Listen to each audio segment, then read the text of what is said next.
Existem histórias que nos fazem questionar até onde a maldade humana pode chegar.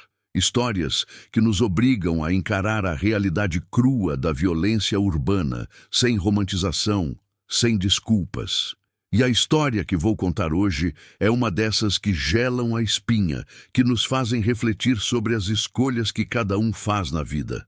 É a história de um homem que escolheu o caminho do crime e deixou um rastro de sangue e terror pelas ruas de Salvador. Antes de começarmos, me conta aqui nos comentários de onde você está assistindo. E se essa história está te impactando, deixa aquele like para que mais pessoas possam conhecer essa realidade. Vamos juntos nessa jornada pela verdade, por mais dura que ela seja. Marcelo de Jesus Silva, grave esse nome, um nome que se tornou sinônimo de terror nas comunidades de Salvador, especialmente no bairro de Pirajá. Mas você provavelmente o conhece por outro nome, um apelido que carrega consigo toda a perversidade de suas ações, Chucky. Sim, como aquele boneco assassino dos filmes de terror. E não pense que foi coincidência. O apelido veio justamente da combinação de sua baixa estatura, 1,28 m, com uma personalidade tão letal quanto o personagem fictício que lhe deu o nome. Mas vamos deixar uma coisa bem clara desde o início. Não existe romantização nessa história. Não existe desculpa para os mais de 20 assassinatos que esse homem cometeu. Não existe justificativa para o terror que espalhou pelas ruas de Salvador. Marcelo fez escolhas conscientes, escolhas que custaram a vida de dezenas de pessoas, que destroçaram famílias inteiras, que deixaram mães chorando seus filhos e filhos órfãos de pais. A trajetória de Chucky no mundo do crime começou quando ele se tornou o braço direito de João Teixeira Leal, conhecido nas ruas como Jão. Jão era um dos traficantes mais poderosos da região, um homem que comandava um verdadeiro exército do crime. E esse exército tinha um nome assustador: Grupo de Extermínio. 7 homens. 7 criminosos armados até os dentes, prontos para matar qualquer um que ameaçasse o império do tráfico de drogas em Salvador. E Chuck, ele era a peça-chave desse grupo. Sua estatura, que poderia ser vista por muitos como uma limitação, tornou-se sua maior arma. Enquanto a polícia procurava por criminosos com perfis físicos intimidadores, Marcelo passava despercebido. Ele se escondia em lugares impossíveis, lugares onde ninguém imaginaria encontrar um assassino perigoso. Já imaginou procurar um criminoso e encontrá-lo dentro da carcaça de um telefone público? Pois é exatamente isso que Chucky fazia. Tem uma história que ilustra perfeitamente como ele usava sua aparência a seu favor. Durante uma operação policial intensa, os agentes vasculhavam a área em busca dos membros do grupo de extermínio. De repente, um policial vê alguém pequeno passando rapidamente e comenta com o colega: "Só um anão passou." A resposta do outro agente, quando descobriram quem tinha escapado, resume tudo. O anão era o cara. Era Chucky. O homem mais procurado naquela operação tinha escapado bem debaixo do nariz da polícia, aproveitando-se do preconceito e da subestimação dos agentes. Mas não se engane pensando que sua estatura o tornava menos perigoso. Pelo contrário, Chucky compensava sua altura com uma violência descomunal, com uma frieza que arrepiava até os criminosos mais experientes. Em uma das ações mais audaciosas do grupo, ele foi literalmente carregado nos ombros de um comparsa durante um confronto. E não foi para ser protegido, não. Foi para que pudesse atirar com uma metralhadora, tendo uma visão privilegiada dos alvos. Imagina a cena: um homem sendo carregado por outro, metralha na mão, despejando balas sem qualquer sinal de hesitação ou remorso. As atividades de Marcelo e seu grupo eram variadas, mas todas tinham algo em comum: a violência extrema. Eles atuavam principalmente no tráfico de drogas, controlando pontos estratégicos em Salvador e defendendo seu território com unhas e dentes. Mas não era só isso. O grupo também realizava roubos em áreas controladas por facções rivais, o que constantemente acendia guerras sangrentas nas ruas da cidade. E quando alguém ameaçava o poder de João, quando alguém ousava desafiar o domínio do grupo, a resposta era sempre a mesma: morte. Mais de 20 pessoas, 20 vidas ceifadas pelas mãos de Chucky, 20 famílias destruídas, 20 funerais, 20 caixões descendo ao chão enquanto mães, pais, irmãos e filhos choravam inconsoláveis. Cada número desses representa uma pessoa real, com sonhos, com histórias, com pessoas que as amavam. E todas essas vidas foram interrompidas brutalmente, porque Marcelo escolheu o caminho da violência. A maioria das vítimas eram pessoas envolvidas no mundo do crime, é verdade, rivais no tráfico, membros de facções inimigas, pessoas que representavam ameaça ao império de João, mas isso não diminui a gravidade dos crimes, não torna as mortes menos trágicas, não devolve a vida a ninguém e, principalmente, não apaga o sofrimento das famílias que ficaram para trás. Um dos casos mais emblemáticos da crueldade de Chucky e seu grupo aconteceu em 2006, no bairro Alto do Cabrito, em Salvador. Foi um triplo homicídio que chocou até mesmo uma sociedade já acostumada com a violência urbana.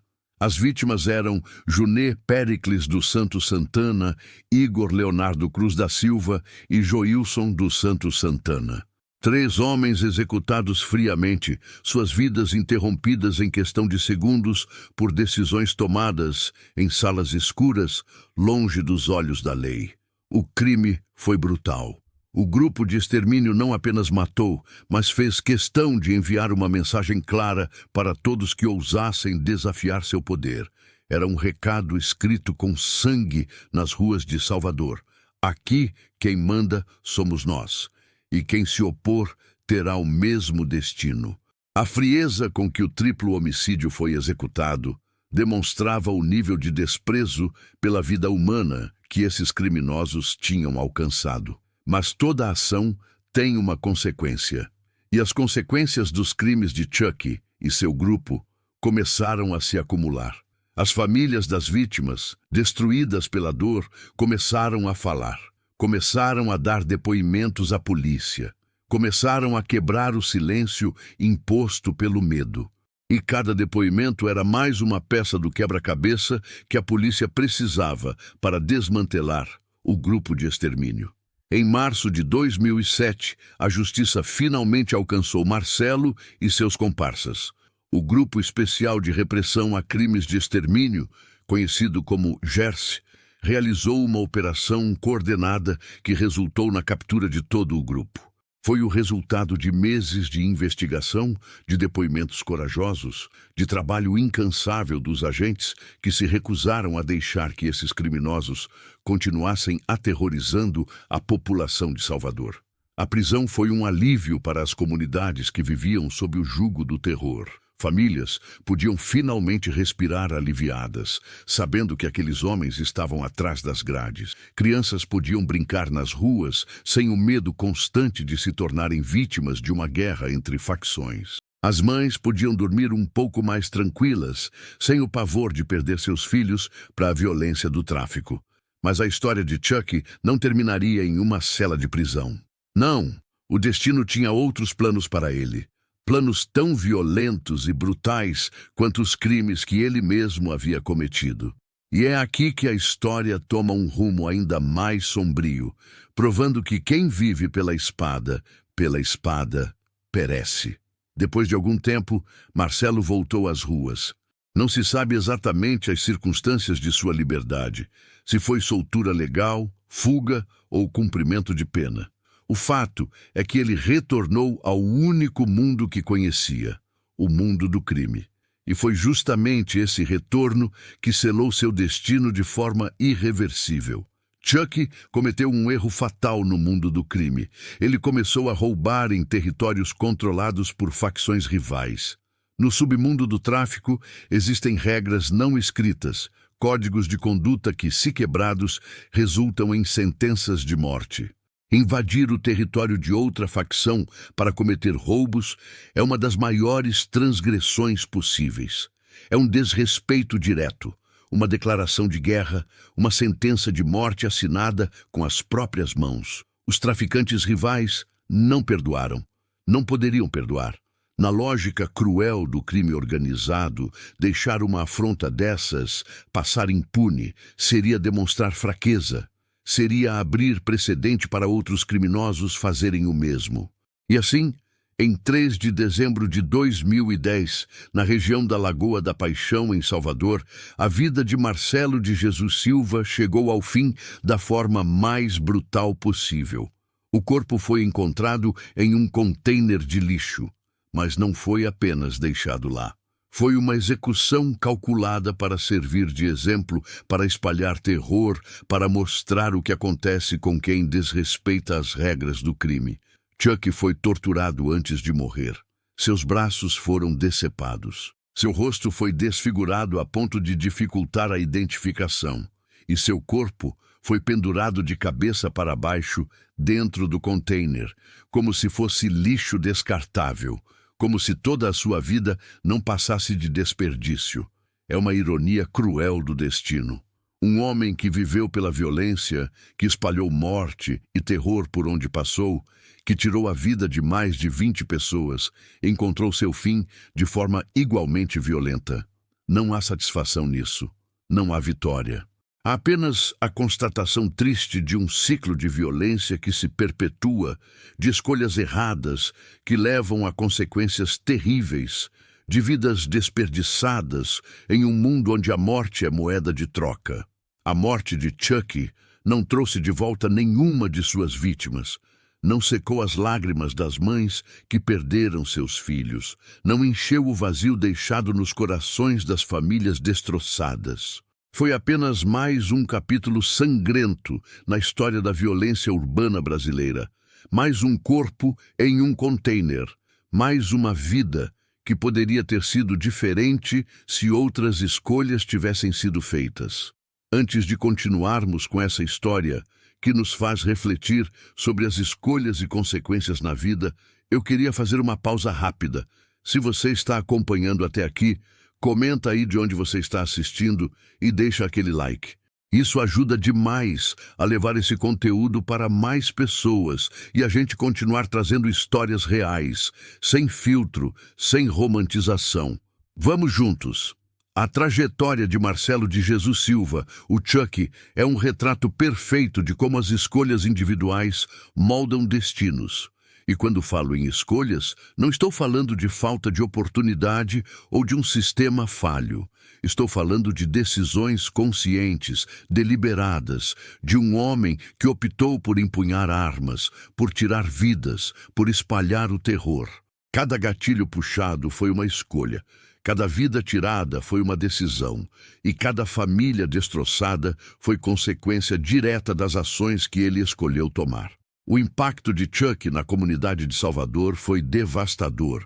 Não estamos falando apenas de números e estatísticas. Estamos falando de pessoas reais que viviam com medo constante, mães que não deixavam seus filhos brincarem na rua, pais que trabalhavam com o coração apertado, sem saber se voltariam vivos para casa. Crianças que cresceram ouvindo tiros, vendo violência, tendo seus sonhos interrompidos pela realidade crua das ruas dominadas pelo tráfico. O bairro de Pirajá, principal área de atuação de Chuck e seu grupo, tornou-se um território marcado pelo medo. As pessoas sabiam quem eram os membros do grupo de extermínio, sabiam que aqueles 7 homens, liderados por João, e tendo Chuck como um dos principais executores, eram capazes de matar sem hesitar. O silêncio se tornou a forma de sobrevivência. Não ver, não ouvir, não falar. Porque falar poderia significar ser a próxima vítima, mas esse silêncio tinha um preço altíssimo. Ele permitia que criminosos como Chuck continuassem suas atividades sem serem denunciados. Permitia que o ciclo de violência se perpetuasse. Permitia que mais vidas fossem ceifadas enquanto a comunidade assistia, impotente e aterrorizada. Era um círculo vicioso onde o medo alimentava a impunidade e a impunidade alimentava mais medo. A polícia enfrentava desafios enormes para combater o grupo de extermínio. Não era apenas uma questão de recursos ou estratégia, era também uma questão de mentalidade. O caso de Chucky expôs como o preconceito pode atrapalhar investigações sérias. Quantas vezes ele escapou simplesmente porque os policiais não conseguiam acreditar que alguém com 1,28 m de altura pudesse ser um dos criminosos mais perigosos da Bahia? Quantas operações falharam porque os agentes subestimaram sua capacidade? Essa é uma lição importante que o caso nos ensina. O crime não tem cara, não tem altura, não tem um perfil físico específico. O mal pode vir embalado em qualquer forma, em qualquer tamanho. E subestimar um criminoso baseado em sua aparência física pode custar vidas. Cada vez que Chucky escapava, ele tinha mais tempo para planejar novos crimes, para executar mais pessoas, para fortalecer o império do tráfico na região. A estratégia de Chucky era simples, mas eficaz. Ele usava sua estatura como uma vantagem tática. Enquanto seus comparsas do grupo de extermínio eram homens de porte físico avantajado, que chamavam atenção, Marcelo se movia nas sombras. Ele se escondia onde ninguém procurava, se infiltrava em lugares impossíveis e, quando menos se esperava, surgia armado e pronto para matar. Essa capacidade de surpreender seus inimigos e escapar da polícia fez de Chucky uma figura quase lendária no submundo do crime de Salvador. Histórias sobre suas fugas circulavam entre criminosos e policiais. Cada escape bem-sucedido aumentava sua reputação, transformava-o em uma espécie de mito urbano. Mas por trás do mito estava apenas um homem que fazia escolhas terríveis e que levava essas escolhas às últimas consequências. O triplo homicídio de 2006, no Alto do Cabrito, foi um ponto de virada nas investigações.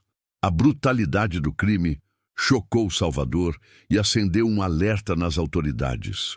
Não era mais possível ignorar o grupo de extermínio. Não era mais possível deixar que aqueles homens continuassem aterrorizando a população impunemente. As famílias das vítimas, Juné Péricles dos Santos Santana, Igor Leonardo Cruz da Silva e Joilson dos Santos Santana, mereciam justiça. E justiça seria feita, mesmo que demorasse. Os depoimentos dos parentes das vítimas foram cruciais para a operação que resultou na prisão do grupo em março de 2007. Essas pessoas, mesmo devastadas pela dor, mesmo com medo de represálias, encontraram coragem para falar. Elas quebraram o silêncio. Elas desafiaram o código de não denunciar que imperava nas comunidades dominadas pelo tráfico, e suas vozes foram ouvidas. Imagine a coragem necessária para testemunhar contra um grupo de extermínio. Imagine saber que você está marcando para morrer alguns dos criminosos mais violentos da região. Imagine o medo que essas famílias sentiram, mas ainda assim decidiram falar, porque a justiça para seus entes queridos era mais importante que a própria segurança. Esse tipo de coragem merece ser reconhecido e admirado. A operação do Jersey, que resultou na prisão, foi meticulosamente planejada. Os agentes sabiam que estavam lidando com criminosos extremamente perigosos, homens que não hesitariam em atirar contra policiais se tivessem oportunidade. A captura teve que ser rápida, coordenada e eficiente. E foi. Os 7 membros do grupo de extermínio, incluindo Chucky e John, foram presos quase simultaneamente, evitando que um alertasse os outros. A prisão representou um alívio momentâneo para Salvador.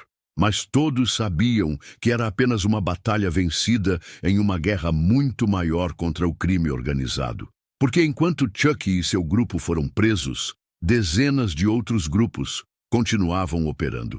Outras facções continuavam disputando o território. O tráfico de drogas continuava destruindo vidas e comunidades.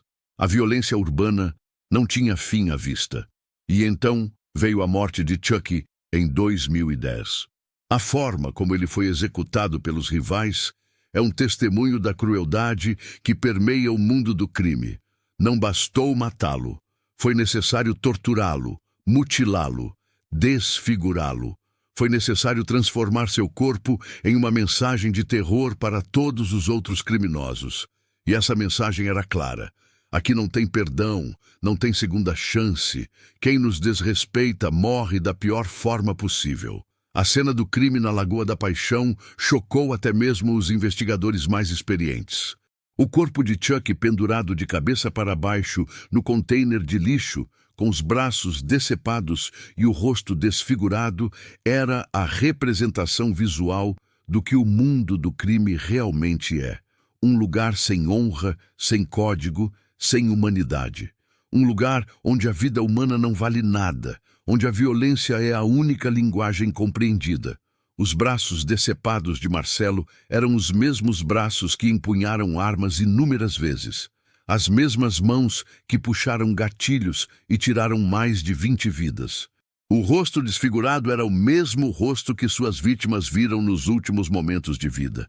E o corpo pendurado como lixo era o mesmo corpo que ele usou para espalhar terror pelas ruas de Salvador. A ironia do destino é cruel, mas é também um lembrete poderoso de que a violência gera apenas mais violência. Não há heróis nessa história. Nem Chuck, obviamente, que foi um assassino cruel e sem remorso. Nem os traficantes rivais que o executaram, que são tão criminosos e violentos quanto ele foi. Todos são vilões. Todos fizeram escolhas que perpetuam o ciclo de violência. Todos contribuíram para transformar bairros de Salvador em campos de batalha, onde inocentes vivem no fogo cruzado. O legado de Chuck é um legado de dor. Mais de 20 famílias nunca mais foram as mesmas depois que ele passou por suas vidas. Mais de 20 funerais aconteceram por causa de suas decisões. Mais de 20 túmulos marcam o rastro de destruição que ele deixou.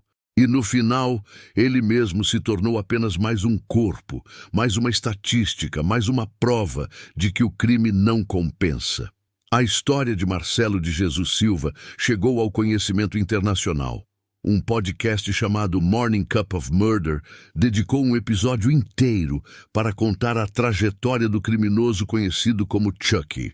Isso mostra como casos de violência urbana no Brasil chamam a atenção mundial. Não por serem únicos, mas por representarem um problema que afeta milhares de comunidades ao redor do planeta. O crime organizado não é exclusividade brasileira, mas aqui ele tem características próprias, moldadas por nossa realidade social e urbana. Mas é importante deixar claro, a história de Chuck não pode ser usada para justificar falhas sistêmicas ou para vitimizar criminosos. Marcelo não era uma vítima da sociedade, ele era um agressor. Ele fez escolhas conscientes de entrar para o mundo do crime, de se tornar o braço direito de um traficante, de integrar um grupo de extermínio, de matar mais de 20 pessoas. Essas foram decisões dele, e só dele. Quantas pessoas crescem nas mesmas comunidades, enfrentam as mesmas dificuldades e não escolhem o caminho do crime? Quantas mães trabalham duro em 2 ou 3 empregos para criar seus filhos com dignidade? Quantos jovens recusam o dinheiro fácil do tráfico e escolhem estudar, trabalhar honestamente, construir uma vida longe da violência? São milhares, milhões. A maioria esmagadora das pessoas que vivem em comunidades pobres são pessoas honestas, trabalhadoras, que lutam todos os dias para dar um futuro melhor para suas famílias. Chuck poderia ter feito escolhas diferentes, poderia ter trabalhado honestamente, poderia ter construído uma vida longe do crime, mas ele escolheu o caminho da violência. E essa escolha custou a vida de dezenas de pessoas, e no final, custou sua própria vida também. Não existe romantização possível para essa história. Não existe justificativa, existe apenas a constatação de que escolhas erradas levam a consequências terríveis. As vítimas de Chuck merecem ser lembradas, não como estatísticas, não como números em um relatório policial, mas como pessoas. Pessoas com nomes, com famílias, com histórias. Juné Péricles dos Santos Santana tinha uma vida, tinha sonhos, tinha pessoas que o amavam. Igor Leonardo Cruz da Silva era filho de alguém, talvez pai, irmão, amigo. Joilson dos Santos Santana deixou pessoas para trás quando foi assassinado. E esses são apenas 3 nomes. Há pelo menos outras 17 vítimas, cujos nomes talvez nunca conheceremos, mas que eram igualmente humanas, igualmente importantes. Cada vida perdida para a violência é uma tragédia. Cada família destroçada é uma ferida na sociedade. E cada criminoso como Chucky, que escolhe o caminho da morte, perpétua esse ciclo de dor. O crime organizado não constrói nada, ele apenas destrói. Destrói comunidades, destrói famílias, destrói vidas. E no final, destrói até mesmo aqueles que escolheram fazer parte dele.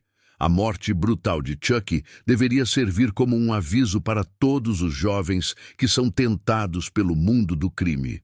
O dinheiro fácil, o poder, o respeito forçado pelo medo, tudo isso é ilusório. No final, o que espera quem escolhe o crime é a morte ou a prisão. Não existe final feliz no tráfico de drogas. Não existe aposentadoria tranquila para membros de grupos de extermínio. Existe apenas sangue, violência e um fim trágico.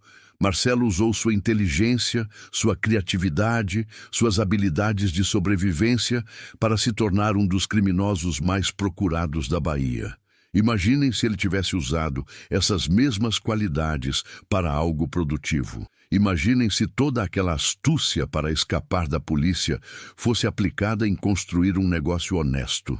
Imaginem se toda aquela coragem para enfrentar situações perigosas fosse canalizada para proteger sua comunidade, em vez de aterrorizá-la. Que desperdício de potencial humano! Essa é talvez a maior tragédia da história de Chucky. Não apenas as vidas que ele tirou, embora isso seja obviamente terrível, mas também a vida que ele próprio desperdiçou. Aos 20 e poucos ou 30 e poucos anos, dependendo de quando nasceu, Marcelo já estava morto, seu corpo mutilado, jogado em um container de lixo. Uma vida inteira pela frente, desperdiçada.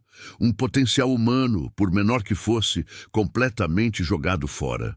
As comunidades de Salvador que viveram sob o terror de Chucky e seu grupo merecem paz. Merecem poder criar seus filhos sem medo. Merecem poder trabalhar sem se preocupar se voltarão vivos para casa. Merecem uma vida onde o som de tiros não seja parte da rotina, onde ver corpos nas ruas não seja algo normal, onde disputas entre facções não transformem seus bairros em zonas de guerra. E essa paz só virá quando cada indivíduo fizer a escolha consciente de rejeitar o crime. Quando cada jovem tentado pelo tráfico decidir que sua vida vale mais que o dinheiro fácil. Quando cada pessoa que testemunha um crime encontrar coragem para denunciar. Quando cada mãe, cada pai, cada educador reforçar em suas crianças que existem caminhos melhores, que o crime não compensa, que a violência só gera mais violência. A história de Chucky da Bahia é uma história de escolhas e consequências. É uma história que não deve ser esquecida, mas também não deve ser romantizada. Marcelo de Jesus Silva foi um criminoso que espalhou terror, que tirou vidas, que destruiu famílias. Sua morte violenta não foi justiça, foi apenas mais violência em um ciclo interminável. A verdadeira justiça teria sido ele respondendo por seus crimes perante a lei, cumprindo sua pena e nunca mais tendo a oportunidade de tirar outra vida.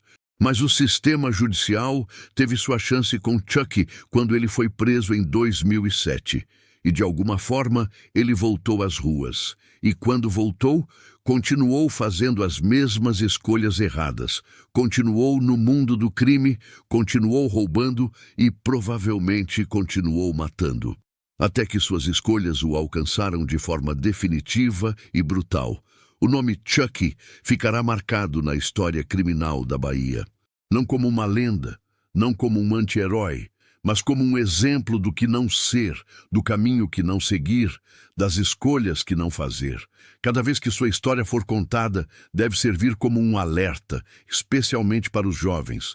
O crime tem consequências, sempre tem. E essas consequências são sempre terríveis, tanto para as vítimas quanto para os próprios criminosos. Hoje, anos após sua morte, as ruas de Salvador continuam enfrentando os desafios da violência urbana e do crime organizado. Novos Chuckies surgem todos os dias. Novos jovens fazem as mesmas escolhas erradas que Marcelo fez. E o ciclo continua, alimentado por cada decisão individual de pegar em uma arma, de entrar para uma facção, de escolher a violência como forma de vida. Mas também existem histórias de esperança, jovens que dizem não ao crime, comunidades que se unem para proteger seus filhos, programas sociais que oferecem alternativas. Cada história positiva é uma vitória contra o legado de terror que criminosos como Chucky deixaram. Cada vida salva do crime é uma prova de que mudança é possível, de que escolhas diferentes levam a futuros diferentes. A memória de Marcelo de Jesus Silva, o Chucky, deve servir para nos lembrar de que somos todos responsáveis por nossas escolhas, que ninguém nasce criminoso, mas que alguns escolhem se tornar, que a violência não é inevitável, mas é perpetuada por decisões individuais. E que cada um de nós tem o poder de escolher um caminho diferente, um caminho melhor, um caminho que constrói em vez de destruir. Que as mais de 20 vítimas de Chucky descansem em paz. Que suas famílias encontrem algum consolo. E que a história desse criminoso sirva como um eterno lembrete de que o crime não compensa, de que a violência só gera mais violência e de que as escolhas que fazemos hoje determinam nosso futuro de amanhã. Essa é a verdadeira lição da história de Chucky da Bahia. Não existe glória no crime, apenas morte e destruição.